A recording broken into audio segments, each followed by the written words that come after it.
Mark and Marion, thank you very much for that very, very kind and undeserved introduction. I'm a recovering legislator and a recovering attorney, though I like to say that as to legal aid lawyers, which is the kind of law that I practice representing low-income families, you can take the lawyer out of legal aid, but thank goodness you can't take the legal aid out of the lawyer.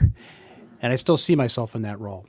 And thank you to PPIC and the California Healthcare Foundation for inaugurating and hosting these series of policy discussions and conversations. They're extraordinarily useful, ways to foster additional dialogue and to educate the public about some of the most important pressing issues we face as a state and as a nation. I thought I'd begin by talking a little bit about what we've been doing in Lake Wobegon these last 180 days. Since I was sworn in on January 3rd as your insurance commissioner, and then a little bit about what the Affordable Care Act provides in terms of the continuing role of the insurance commissioner, and then talk about opportunities and also challenges associated with the Affordable Care Act. So it has been a busy 6 months in Lake Wobegon. When I was inaugurated on January 3rd, literally sworn in, I announced that the implementation of the Federal Affordable Care Act is one of my top 3 priorities. But in addition to giving what I thought was a nice speech, I also took immediate action to begin implementation by issuing an emergency regulation allowing me to enforce one of the most important provisions of the Federal Affordable Care Act, and that's the requirement that an additional percentage of the premium dollar collected from health insurers in the individual market go to actual health care costs. This is the so-called medical loss ratio, and under the Affordable Care Act, the new requirement is that 80% of the premium dollar collected in the individual health insurance market has to go to pay physicians and nurses and clinics and hospitals, which is a very important measure. So I actually issued an emergency regulation just minutes after being sworn in to give me the authority to enforce and implement that particular procedure and requirement. In addition, I've established that evening a new deputy commissioner for healthcare reform and health policy, and that's Janice Rocco, who's right over here, who I hope you'll have some opportunity to get to meet, or many of you have had a chance to meet, and she's helped me coordinate all of the activities internally, externally within the department.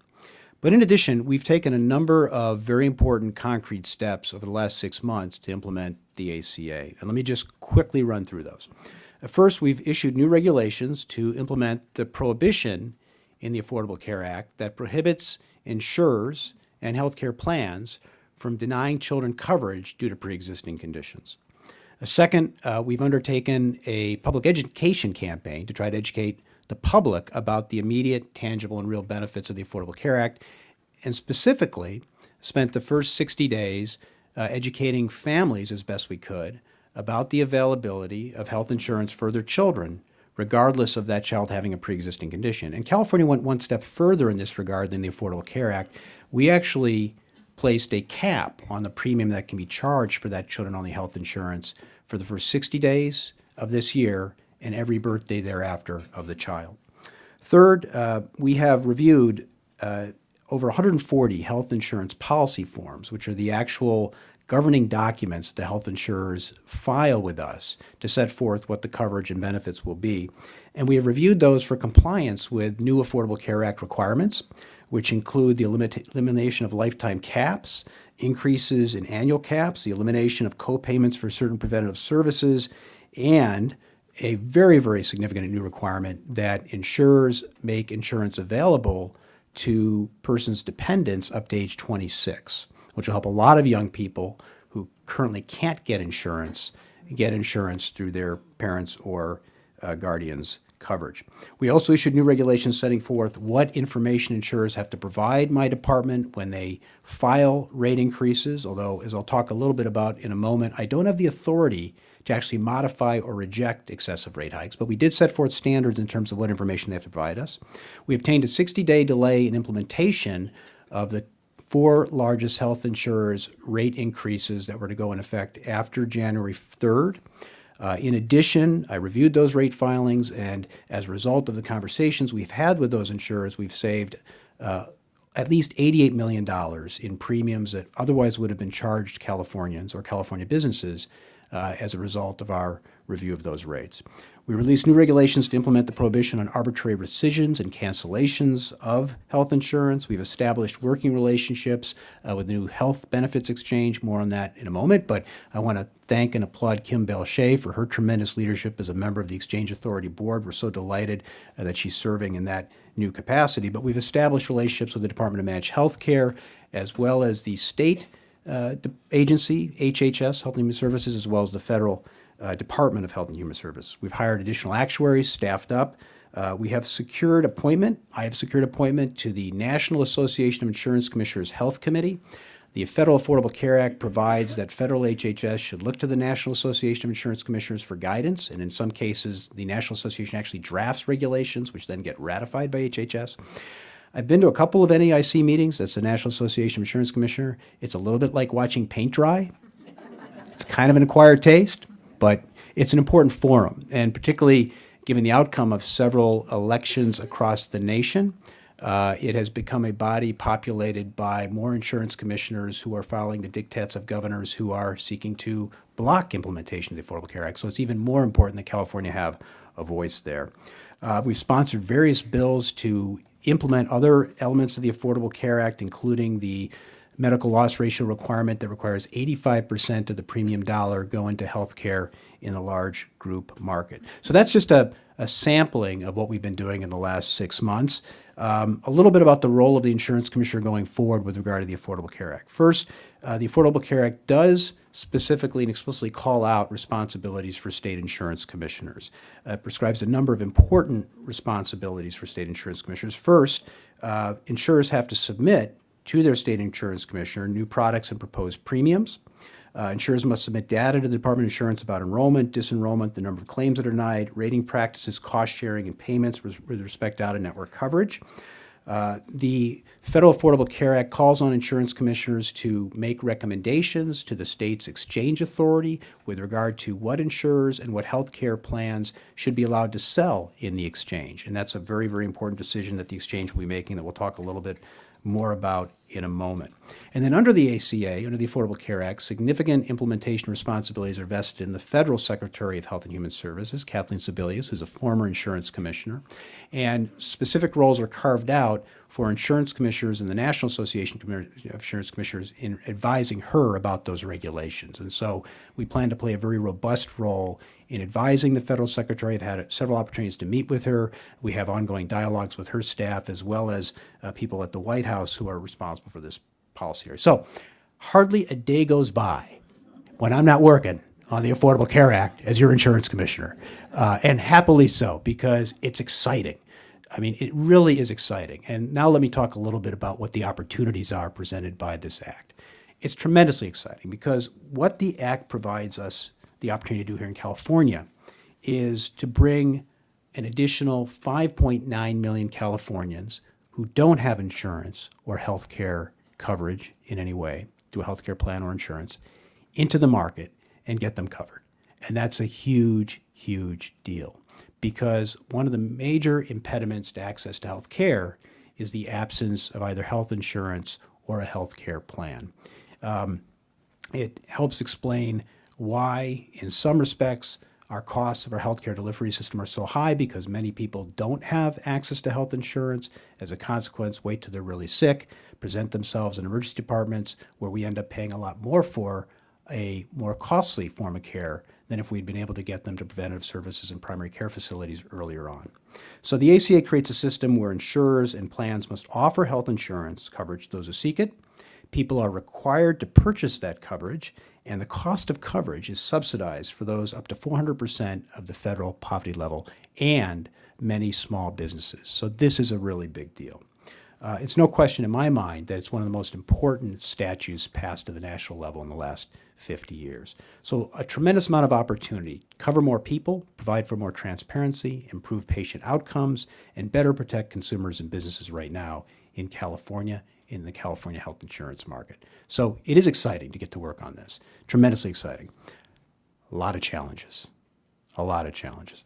And let me just try to skip through those, because I know we want to have a more expanded dialogue in a moment, but I think it's important that we touch on some of those, because in many ways, the way we react to those challenges and what we do about those challenges will determine whether we're going to be successful or not.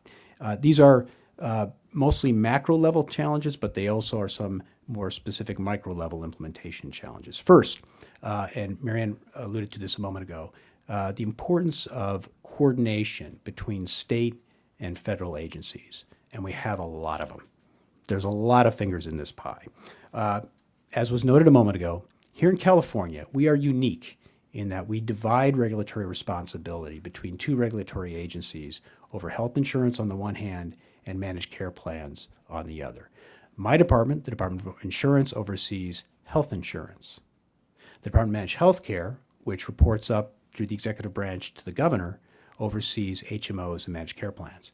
If only it were that simple, though, because in fact, some PPO products that you might naturally think would fall under the Department of Insurance because they look like insurance, actually by statute are under the Department of Managed Health Care. Very confusing. We routinely refer consumers to each department that first call one or the other because of that confusion. Now, the good news is we're establishing a very close working relationship with the Department of Managed Health Care. At a senior staff level, we have routine and repeated communications, and we're working hard to make sure we're collaborating and coordinating. In addition, the California Health and Human Services Agency, led very ably previously by Kim Belshé, and now led very ably by Diana Dooley in the Brown administration, also is a key player in implementation of the Affordable Care Act. And the Health and Human Services Agency for the state of California oversees a number of critical departments that have a role as well. So again, we've established a close working relationship with the Brown administration, with Secretary Dooley, routine, repeated, frequent contacts at a very senior level to make sure we're working together. There's also the new California Health Benefits Exchange. And here, what's really exciting is that California was the first state in the nation to pass legislation establishing an exchange authority under the Affordable Care Act. And that was legislation that was supported by a Democratic-led legislature and signed by a Republican governor. And the Exchange Authority Board, which has now been appointed, on which Kim serves, is a critically important player in implementation. And again, we're establishing a close working relationship with the governance authority as well as its staff moving forward. Then there are the federal players. I mentioned a moment ago the Federal Secretary of HHS, Kathleen Sebelius. You also have the White House, which has a critical interest in this issue still, Senior Advisor to the President, Deputy Chief of Staff Nancy Ann DeParle, among others, are critical players, and the National Association of Insurance Commissioners, on whose board I sit. So how we coordinate all that is really, really important to our success. Given the divided and diffuse nature of responsibilities, both at the state level and at the federal level, and the federal-state relationship, which I don't think is going to change dramatically anytime soon, it's absolutely critical that we have close coordination. So I believe all of us are working toward that end. Another, on that note too, though, I think it's important that we not add additional duplicative or triplicative or quadruplicative or just pick your number structures. And so one thing I think we need to be wary about and monitoring closely is the potential creation of additional structures that might add further complexity and complication to a structure that's already somewhat complicated. Okay, second big challenge, public education. It's really important that we educate the public about what this act means, both the immediate tangible benefits that are available now, and I went through some of those a moment ago. If you're a kid with a pre-existing condition, you can get health insurance. If you're a senior on Medicare and you hit that dreaded donut hole where you have to dig into your pocket for thousands of dollars to pay for prescription medicine, the donut hole is closed over time. If you're a small business and you want to provide health insurance to your employees, but you can't, you're now eligible for an up to 30% federal tax credit, which is in place now, which is already beginning to see an uptick in small businesses providing health insurance. If you're like the young man I met in Los Angeles the other month, and you have a fatal disease, and you're hitting a lifetime cap on your benefits, you get to stay alive because the lifetime cap is done away with. Preventative services are now more affordable. So the list goes on and on and on, and we need to make sure the public is aware of that. Every opportunity I get to speak publicly, I talk about these things because these are things that are in effect already, in addition to the additional opportunities that go into effect over time moving towards 2014. So public education, what people are entitled to under the law, what their coverage options are, how to enroll, what we're doing to bring down the cost of health insurance, how to obtain the tax credits, how to get help with enrollment or resolving a dispute. All of these things are critical challenges under the heading of public education. Third major challenge, stakeholder input and assistance. Now, in addition to the governmental entities that I've described at the state level and the federal level, there's a host of stakeholders that have a very keen and important role to play in the delivery of health care. These include health insurers, healthcare plans, agents and brokers, consumer community organizations, employers, labor unions, medical providers, and that's just a partial list. So they're all crucial to the successful implementation, and we need to devise structures where we're getting their input, mediating conflicts, seeking to reach consensus where we can, but at the same time adhering to the underlying principles that drive the Affordable Care Act itself. And in some cases, there are competing interests, there are conflicting interests, and there are constituencies which have a vested interest in the status quo and are less desirous of change. We need to work through that. I think we need to be attentive, we need to be listening, we need to be taking input, but we're going to have to make some tough decisions that may not satisfy everyone. We've got to be prepared to do that. Fourth major challenge, opposition to the Affordable Care Act by the Republican-led House of Representatives. And I think it's important to talk about this because it is a big challenge. While I don't believe that the Republican-led House or the Republicans in the federal Senate will be successful in their goal, which is to repeal the Affordable Care Act, because the Democratic-led Senate won't allow that and the president won't allow that, it is the case that the Republican-led House could have a significant impact on the funding of the implementation of the Affordable Care Act. And that's one of the reasons why I issued the regulation that I issued on the night of my inauguration, was to make sure that if, gosh forbid, the House of Representatives with its Republican leadership is successful in defunding federal implementation of portions of the Affordable Care Act, like the requirement that 80 cents on the dollar go to health care, that we have the authority here in California to enforce that requirement. And wherever we can, I think it's critically important that we move forward with state legislation and state regulation to implement the Affordable Care Act and not rely on the federal government for a whole host of reasons. So it's a challenge, but it's a challenge that I think we can surmount. Fifth challenge. The heading on this one is cutting healthcare access while we seek to expand it. Maybe that says it all. Everybody in this room, I'm sure, has been a keen observer of what's been happening since our national economy cratered due to the financial collapse. As a result of that collapse, in large measure, we're still in the midst of a recession here in California, and we have a huge general fund fiscal challenge, which is that we're not receiving revenues at the same level that we were 4 or 5 years ago. As a consequence, and because of the unwillingness of Republicans in the state legislature to support a balanced approach to resolving this fiscal problem through a mix of cuts and revenues, due to their unwillingness to support that approach, the Democratic-led legislature and Governor Brown have approved an all-cuts budget in large measure. That budget has included significant cuts to public health programs like Medi-Cal and Healthy Families, whether it's eliminating or reducing benefits, increasing co-payments, or reducing already too low reimbursements to medical providers who oftentimes are providing below cost. It's not a good thing. But they didn't have any choice, and I supported the governor and I support the majority in the legislature in approving that budget. But it's a problem because what it means is that we are dismantling or limiting or reducing elements of the existing healthcare safety net. At the same time, we're trying to figure out how to stand up a new expansion of not only the healthcare safety net, but access to insurance altogether. So that poses a challenge for us, and it has implications as well for another issue I'm going to talk about in a moment, which is the availability of medical providers to provide health care in this new world of expanded health insurance access. Now, there are some things that we can do to try to bring more money into the public part of the system. One of those I did 2 years ago as a member of the State Assembly. I authored a very important, albeit controversial, bill that imposed a fee on hospitals. You can imagine how excited they were. Not terribly, at least some of them. But the reason we did that was to raise what would normally be the state matching dollars to enable us to pull down additional Medicaid, Medi-Cal dollars to reimburse hospitals for Medi-Cal services that they're paying for that they're currently unreimbursed for. A little complicated. Collect the fee, use it as the match because the state general fund is broke.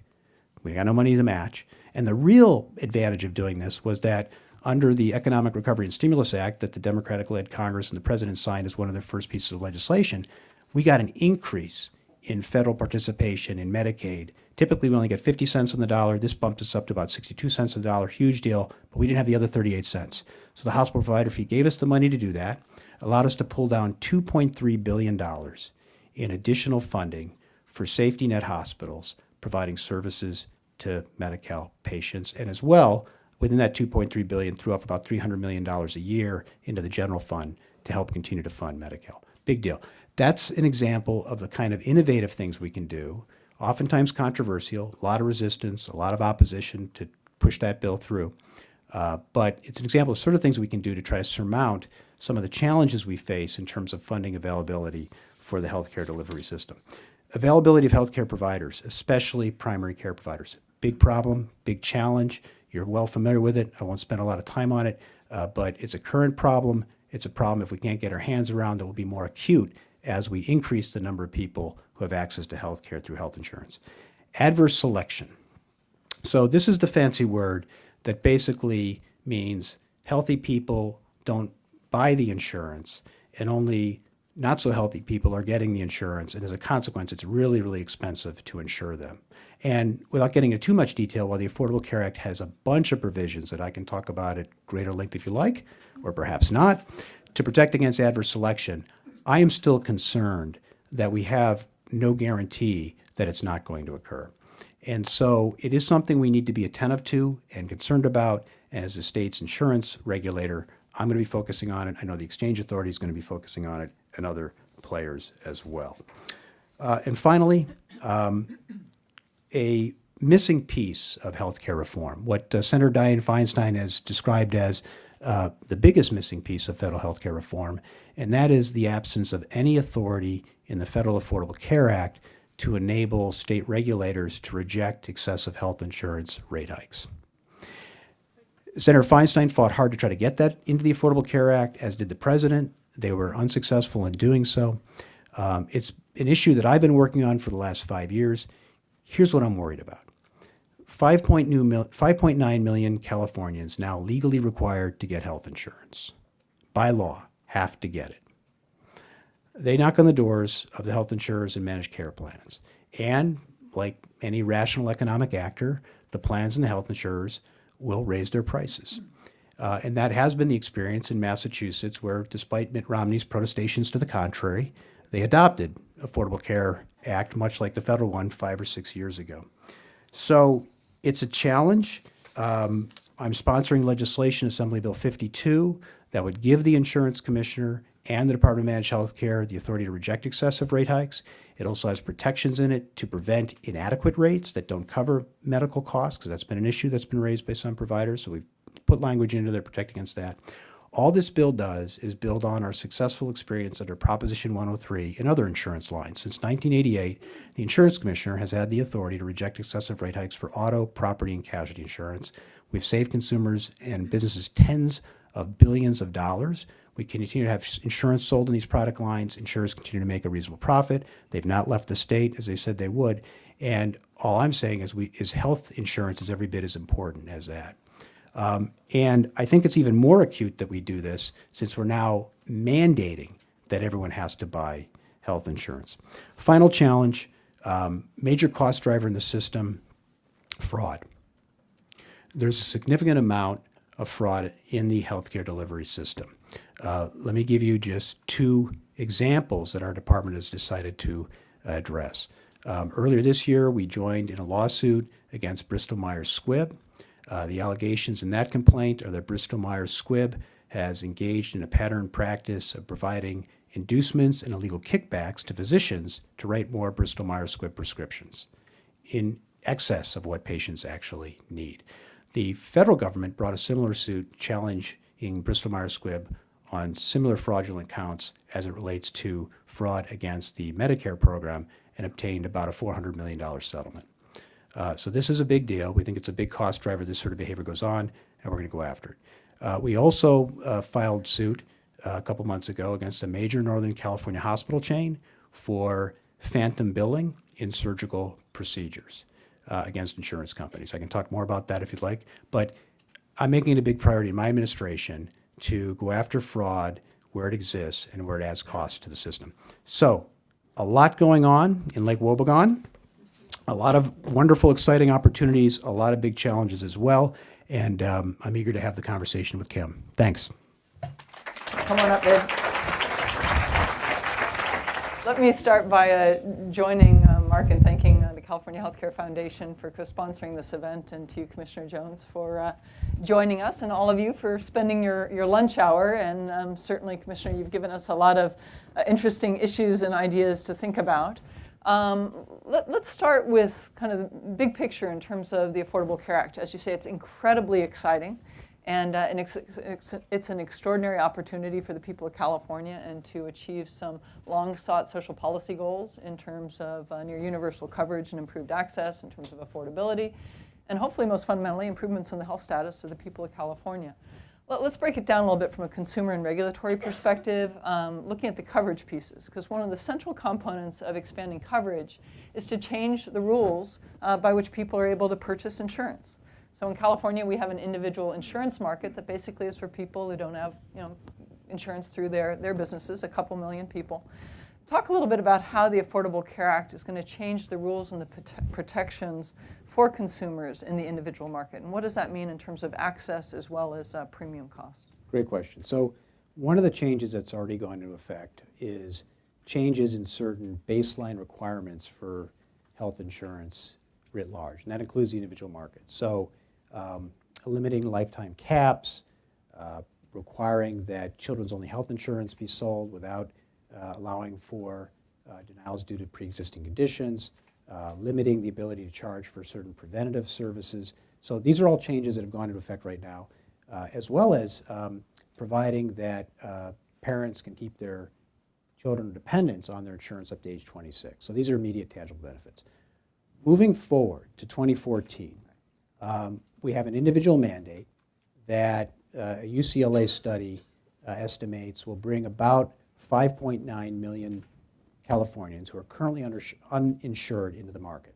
About 3 million of them, it's estimated, will be eligible for Medi-Cal under the new higher Medi-Cal eligibility requirements.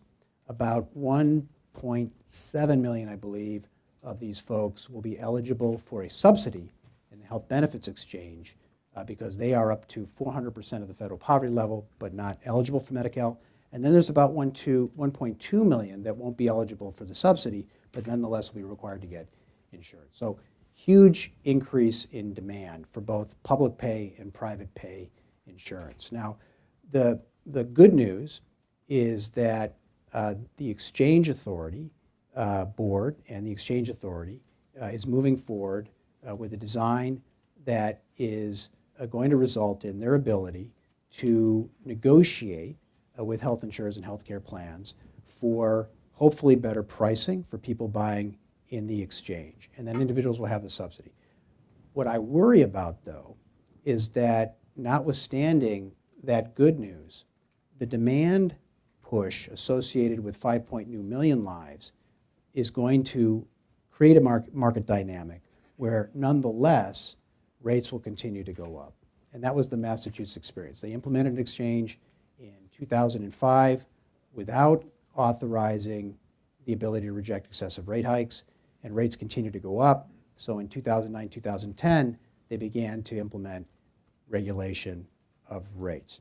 The other things that are going on that are exciting is that the exchange and California's exchange law will provide for consumers to have better ability to compare products, both inside and outside the exchange.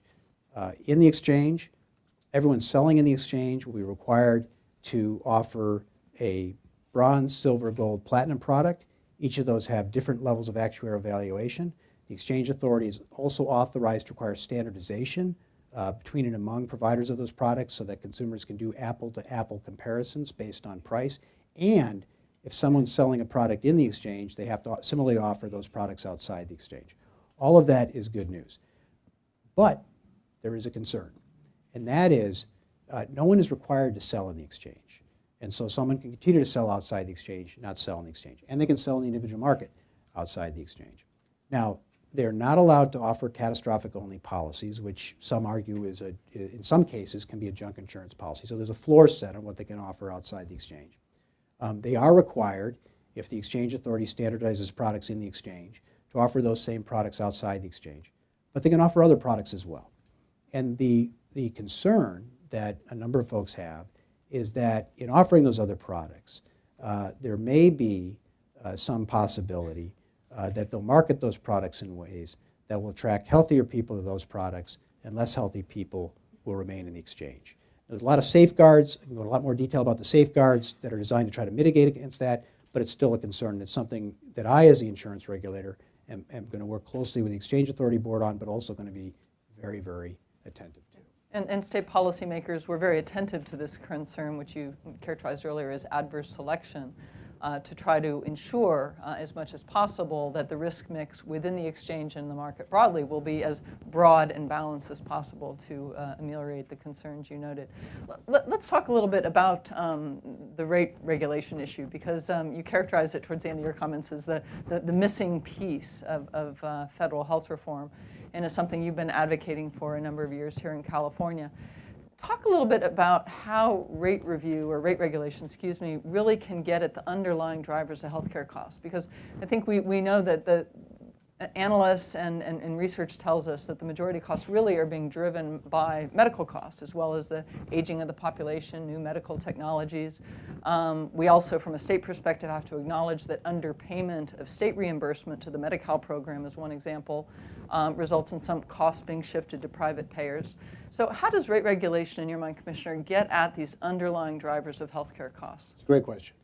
So, and I want to distinguish between rate regulation and rate review. Under the Affordable Care Act, and under a law passed in California last year, we have rate review, which is the authority to review rates but do nothing about them. Really, my authority is limited to, if I find a rate unreasonable, I can post that on my website and basically sentence the health insurer to my website, as can the Department of Managed Healthcare. That's rate review. I'm being a little simplistic. I mean, obviously, we've issued a regulation that requires complete and full information that we then look at, our actuaries look at, that allow us to determine whether they're meeting the medical loss ratio, whether the rate is actuarially sound, whether they're getting their medical cost projections and utilization projections correct. And we've used that to good stead to convince insurers to modify the level of rate increase that they've been imposing. Rate regulation is the authority to actually reject or modify directly a rate that's filed. It's the same authority I have under Prop 103 for all these other product lines. What it goes after are the administrative costs and what I believe to be, at least at this economic moment, excess profit taking in the industry. It does not go after medical costs per se. In fact, the bill itself and rate regulation generally provides that a rate can not only be not excessive, but it also cannot be inadequate. An inadequate rate is a rate that is not able to cover medical costs. You mentioned the cost shifting phenomenon. We do have that phenomenon here in California. It's a big problem because we under reimburse providers who are providing Medi-Cal services. Those providers are shifting costs to the commercial carriers and healthcare plans. Rate regulation, at least in our bill, under Assembly Bill 52, does not allow us to unwind that cost shift. We take the medical costs as presented and as negotiated by the insurers and by the healthcare plans as a starting point and focus on the question of whether the trends that the insurers are asserting with regard to those costs are going to be what they say they are and then what are the kinds of returns they're making. Now, So it basically assumes the current base is an appropriate base in terms of acknowledging medical costs, and so the review and regulation is really on a go-forward basis. it is on a go-forward basis, although what we have noticed, and I think this helps explain why the 5 largest national health insurers have made a record $11.7 billion in profit in 2010, which is a 51% increase over their profits in 2008, is that they have and continue to seek rates which they can impose, because I can't do anything about them, based on medical cost rate increases and utilization increases that exceed what is actually happening. And in fact, in some of the financial trade papers, as they've reported over the last 5 or 6 quarters, record returns to shareholders, Anthem Blue Cross, not to pick on anybody, made a 21% return on equity last year, for example, at a time when most everybody else is barely keeping their doors open. As they have reported in the trade press and to their shareholders and owners, why they're making these huge returns, they've acknowledged that projected medical cost increases and utilization increases are not going up as much as they thought, and as a consequence, they're making more money. Now, the actual national average year-to-year inflation rate for medical costs is about 3.4%. Admittedly, in California, a little bit different market, maybe it's a little higher than that, but our premiums are going up 10, 20, 30, 40, 50% on a year-to-year basis. And between those two phenomenon, there is an extraordinary amount of returns that are being provided to shareholders and owners. And that's what AB 52 is designed to get at. Well, you could probably spend an entire hour just talking about what is driving healthcare costs and what are the different tools in the toolkits that either the ACA gives states or that state policymakers need to employ. I know from a health benefit exchange perspective, we see our role as an active purchaser in the marketplace playing more of a market-based approach to try to get at some of the underlying cost drivers in the delivery system. Before opening up to questions, I want to ask one more question, if I may, and we're going to have microphones in the back, so get ready to pose your questions to our insurance commissioner.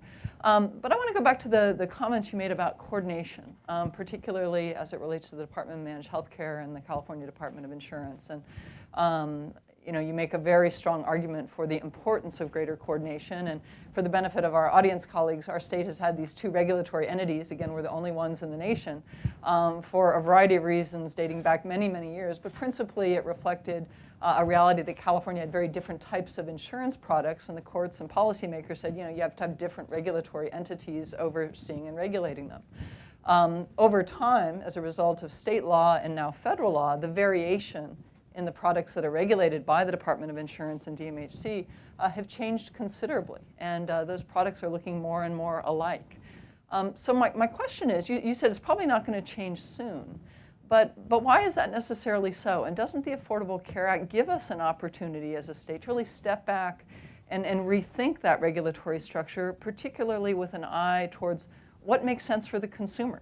Because right now the consumer really suffers as a result of different definitions and interpretations and standards and enforcement of sometimes identical statutory requirements. So why isn't this a window of opportunity? The safest answer is to say this is really above my pay grade. You are the insurance commissioner. There's no one above you. Thank you. The governor might disagree about that. Give us the and the unsafe legislature, answer. by the way. Well, at the end of the day, the decision about whether or not to consolidate regulation over managed care plans and health insurance is going to be a decision for Governor Jerry Brown and for the legislature. And the history in California has been this bifurcated structure. It is loaded with inefficiencies. It's confusing. It can sometimes lead to different regulatory approaches. And so there's a good argument to be made for consolidation. Not surprisingly, you would probably assume I have some views about the polarity of that consolidation and which way it should run. But at the end of the day, it's really up to the governor and the legislature. And are there some principles you would encourage them to consider in thinking about, whether it be consolidation or a new department? What should inform policymakers' thinking? What are the objectives that you would identify associated with the regulatory oversight? Well, I guess a couple of things. I mean, first, I think that there is a lot of value in having an independent regulator involved in these markets. And the voters made that determination by creating a independently elected insurance commissioner in 1988 as part of Proposition 103. Prior to that, the insurance commissioner had been an office under the Department of Corporations, which reported up through the executive branch, ultimately the governor. And so I think we've seen since the creation of the office in 1988 that there's been value in having an independent regulatory authority. I think another principle is avoiding conflicts of interest. Maybe that's the converse of independence. I think it's important that in thinking about coordination, we are clear that there are regulatory roles and then there are purchasing roles. And the Affordable Care Act makes clear, I believe, that the role of the Health Benefits Exchange, for example, is to be a market player but not a regulator. And in thinking about where best to lodge the regulatory function, one question that one might ask is, do you lodge it where it's completely independent and the sole function is regulation, or do you lodge it at a place where the same branch has responsibility for procurement of products from the same companies that you're regulating? I think it's an important question. I mean, that kind of potential conflict of interest could potentially lead to use of the regulatory power in ways to seek exactions in terms of the purchasing role that arm of government might be playing. So independence, conflict of interest, I think capacity, both institutional and historical capacity, is important as well. Okay. And I would imagine, given your strong support for consumer protections, that that would also be a very important part of your thinking in terms of what structure makes the most sense from a consumer perspective. Let's open it up to comments or questions. Actually, not comments. Let me amend that. No speeches. We're looking for questions.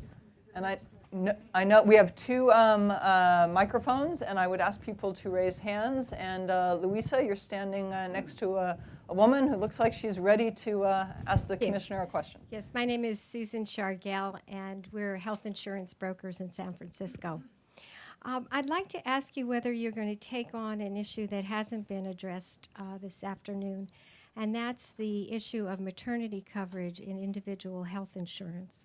One of the things that's happened over the past few years is that maternity coverage has basically been eliminated from most of the individual health insurance plans that are written in this state.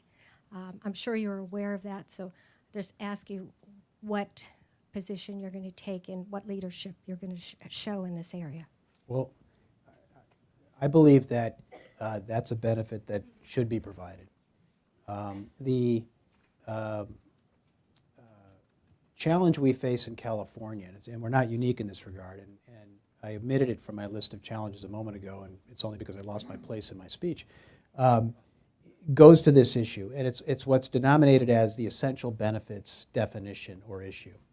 And so in California, apart from the issue you raised on maternity services, we have a fairly robust level of mandates in the Knox-Keene Act, which is what governs HMOs, and in the insurance code, which governs insurance companies, in terms of things that should be covered and benefits provided. We have a more robust list of mandates than most states do. The Federal Affordable Care Act charges federal HHS with defining what the baseline level of benefits should be, what the essential benefits should be for purposes of sale of insurance products in the exchange. And the Federal Affordable Care Act also provides that if a state wishes to exceed those essential benefits that are defined ultimately by the feds, that the state pays for the cost differential associated with those additional benefits. So the risk to us as Californians is that we have in Knox-Keene in the insurance code a benefit requirement that's here, and the essential benefits get defined by the feds as down here. and then the state general fund is asked to pay for the delta, and guess what? We're broke.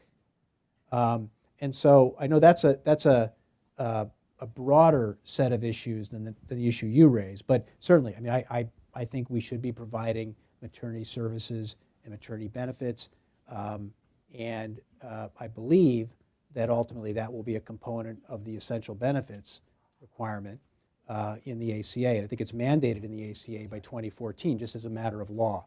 We'd have to pass legislation here in the state of California to further accelerate that. Certainly, that's a good idea. I'm actually supporting a bill authored by Noreen Evans, I believe, that does exactly that, and have lent the support of my department and my office to that bill. But all mandate bills, all new mandate bills, have been held by the Senate Health Committee as well as the Assembly Appropriations Committee. Why? Because the leaders in both state houses, state legislative branches, have concluded that adding more mandates at this juncture, when we don't know what the feds are going to define as the essential benefit mandate or definition, may result in our getting further out of line with that baseline and potentially incurring further costs. So what they want to do is they want to look, there's a bunch of different mandates bills moving. In addition to the maternity benefits bill, which I support, there's a whole host of others. There are every year. They've all been held in both houses so that they can be looked at collectively once, I believe, the feds define what the federal essential benefits level is. So, and you've called out a good example of the variation that exists in benefits and coverage between a product regulated, a PPO product regulated by CDI versus a PPO product regulated by the Department of Managed Health Care. And another example, as Dave says, of where come 2014, the Affordable Care Act will be minimizing that variation. So that maternity benefit is expected to be a part of the essential benefit. So regardless of CDI or DMHC regulation, come 2014, maternity benefits will be covered. But today, regrettably, we have that variation. Well, one just additional clarification on that. The question of who regulates, going back to the question of consolidation a moment ago, the question of whether all regulatory functions should be consolidated in the Department of Insurance or whether all regulatory functions should be consolidated in the Department of Managed Health Care is really a question independent of what each statute requires in each market. So to draw the conclusion that, well, the Knox-Keene Act provides for maternity benefits, but the insurance code doesn't, therefore we should consolidate towards DMHC, doesn't change the fact that if you took insurance regulation and gave it to DMHC, the insurance law still would not provide for maternity benefits. Right. So it's a different state question. Statute. Yeah. Right. Knox-Keene versus the insurance code. Okay. Thank you. Ellen Schaefer with the Center for Policy Analysis. We have a project to educate the public about the Affordable Care Act. I think half the people in this room probably have a similar project. The two of you and your organizations have been doing a great job at attempting to do that. More than a year after the Affordable Care Act passed, most of the public still doesn't know what's in it, and they don't support it any more now than they did when it first passed. And it's not just that they know about it and they don't like it. They don't seem to be aware of some of the benefits that you mentioned. And I just wonder what you think the prospects are, if there's something we need to be doing better or different, what you think the prospects are for getting the word out more effectively, including about some of the benefits that are available to people immediately. Thank you. Well, that's a great question. I mean, I haven't looked at recent polling data on it here in California. I mean, the last time I looked at polling data, I thought there was a simple majority of folks who supported it in California. I know the national polling's a lot worse, but be that as it may, I'd like more than a simple majority. I'd like a really, really big majority. And so to that end, wherever I can, we're doing public education. But, you know, like everything else, we have limited resources. So we're really trying to encourage opinion makers, community leaders, stakeholders who have a stake and investment in this to get the word out also. I talk about this ad nauseum. I mean, it's a element of every set of remarks I give is to run through the very real, concrete, tangible benefits that people are getting. But you're right, the word is not getting out enough, and we all need to work together to try to get the word out more. I think that's absolutely right. We have time for maybe one or two more questions. This gentleman here, Louisa. We haven't gone to the middle. We went that way, then we went that way. Commissioner Jones, my name is Jim Lucinetti. I'm here as a private citizen.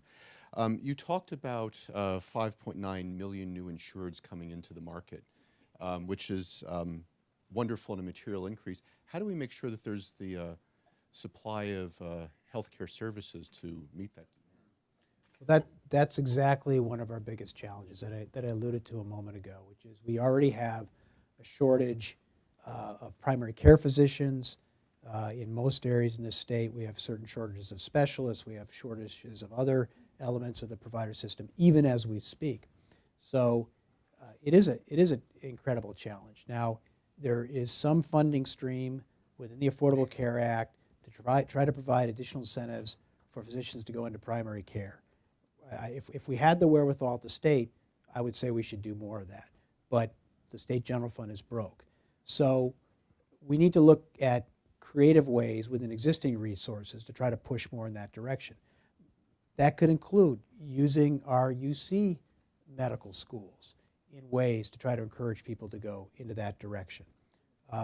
But it's a real challenge. Now, one hopes with that new demand, there will become a demand pull for more people to go into the profession ultimately and begin to provide these services. But there's a real risk of a lag between when the mandate goes into effect and when the health insurance is required to be purchased and the availability of providers. Now, both I and DMHC have regulations that are statutorily based that require adequate provider networks. So as new products are being brought forward for approval, including products that will be sold in the exchange, I believe both departments will be very vigorously looking at the adequacy of the networks and, as best we are able, insisting that the health insurers and the managed care plans beef up those networks to meet the new demand. The other good news is that the Federal Affordable Care Act does require, both in the individual market and the small group and large group markets, a larger share of the premium dollar to go to pay actual providers. So that's of some benefit. In 2014, we're going to expand Medicaid/Medi-Cal eligibility to a new cohort, and the feds pick up a larger share of that, which is good news. But you put your finger on a real issue, and I don't know that we've figured out all of the solutions to solve it. Policymakers are also looking at telehealth and telemedicine as ways to extend the reach into more remote areas, rurally as well as in urban areas, as well as looking at allied health professionals. Well, how to deploy them in new and different ways. That's really going to be a critical piece. We've got, I think, time for maybe one more in the back. Hi, I'm Robin Brasso with the California Alliance for Retired Americans and Senior Action Network, and also with the Teachers Union, retired though. And wouldn't our lives be better or much easier if Medicare, everybody had been put into Medicare, we eliminated Medicare D so they could negotiate for prescription drugs, get the profit out of health care, or if we passed SB 810 here on a state level. I just assumed everybody knew my position on that, but yes. Yeah. That was fast. But you know what I say to See that happening at all? Well, what I say to my fellow travelers in the world of single payer, I say that facetiously because obviously, anyways, there's a longer discussion about how folks are being misled about what single payer entails. But in any event, certainly, I believe that's where we should ultimately go and be. The challenge is that not all Californians are there yet. And while we're continuing to build more support for single payer, we have this very real, tangible opportunity in front of us, which is also under assault, that I think we need to defend and implement. And so I could spend a lot of time complaining about what's not in the Affordable Care Act. I've chosen one thing to complain about. There are other things as well. But I think our energies are better spent in both trying to move forward with single payer and advocate for it, but also explain to people what the benefits are in that which was passed and fight and defend it and try to implement it as best we can. And this is a good issue on which to close. In many respects, the Affordable Care Act represented a compromise between those who really favor, from a policy perspective, much more of a market-oriented, minimal government type approach to addressing our state's healthcare problems, or our nation's healthcare problems, and those who take the position of this audience member who really felt reform requires a much more significant role on the part of government. And so in some respects, the ACA provides that more reasonable and responsible middle ground between those two competing approaches for which there really wasn't a political consensus. And at the end of the day, while it's a federal law, it's the state that is tasked with implementing it. And the hope and promise of reform for our residents, those 5.9 million individuals who are not covered today, who will become covered, the prospects for improvements in affordability, and most fundamentally, improvements in the health status of our states, rests on the shoulders of our state leaders and members of the state as leaders in this community and more broadly. And want to acknowledge Commissioner Dave Jones is playing to date and playing going forward a very significant role in our state's efforts to ensure that the ACA delivers on its promise for the people of California. So Dave, thank you. Commissioner Jones, thank you for joining us. Thanks.